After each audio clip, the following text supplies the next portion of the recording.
Не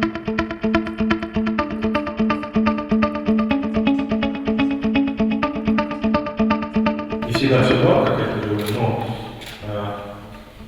почти 3 миллиона человек в год мы выписываем исполнительные здоровья, я не говорю тех, кто приходит в поликлиники, на консультации, на обследование. Взять еще дневные стационары, то порядка 10 тысяч каждый день людей выходят.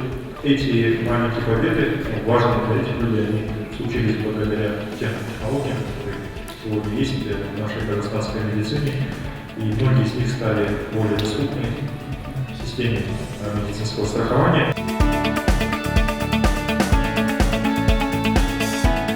У реформы есть человеческий лицо и есть позитивный эффект.